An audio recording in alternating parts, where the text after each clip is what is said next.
Well, as COVID cases continue to rise across the U.S., there is a new question that is coming out about this variant, BA.5, and the ways that they're treating this virus. Yeah, a lot of options. Joining us now to break it all down is board-certified family physician, Dr. Celeste Reese-Willis. Dr. Celeste, it's good to see you this morning.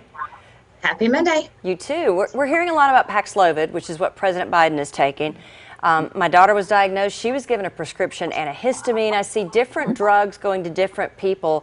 What is Paxlovid, and how do doctors determine what medicine they're going to give someone with COVID? Okay, so Pepsilovite is a new antiviral medication. It's composed of 2 different pills. It's used for those individuals that are 12 years old and up and that are considered at high risk. Those are people that have cancer, people with a history of diabetes, obesity, asthma, and other comorbidities. It's best taken as soon as symptoms develop. Needs to be taken within 5 days of those symptoms developing or as soon as a COVID diagnosis is given. Side effects from this medication could include diarrhea, a little bit of belly pain, nausea, muscle aches, sometimes trouble swallowing, and altered taste. Oh my, okay.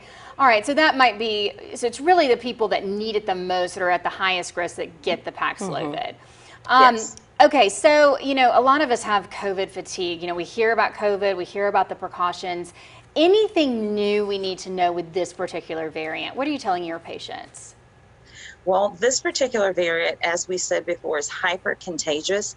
So very important that we remember there's studies that have shown there are 2 things that every single person in our community, and we in Alabama are a high risk community at this point, there are 2 things all of us can do to help decrease the risk of spread. Number 1 is making sure that we're vaccinated and boosted. In addition to that, it's making sure that we are masking. We know that studies have shown that if we mask, especially if we're in an indoor setting, that decreases the spread of COVID-19. For those of us who have had COVID before, how likely are we to get it again? So that's the tricky question. People who've had COVID before in the past, if you've had a previous infection with Alpha or with Delta, have seen protection. People that have had recent infections with Omicron, for most of the Omicron subvariants, are getting some protection. But the real answer there is that if you've had it again, you can get it again. So very important to make sure that we take those precautions. Repeated COVID infections increase the risk of acute complications as well as long COVID. So making sure that we take these precautions, very important. And as kids and teachers are about to head back to school, do you have any specific advice for them to stay healthy? Okay, so the first thing is going to be parents.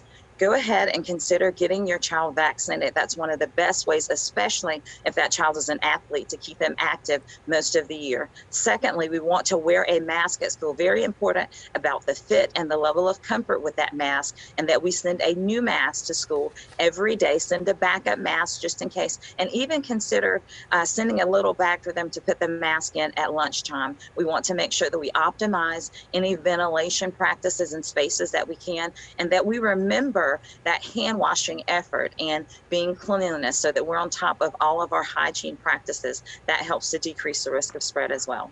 All right, Dr. Celeste Reese-Willis, thanks for your time this morning. We'll be right back here on the CBS 42 Morning News.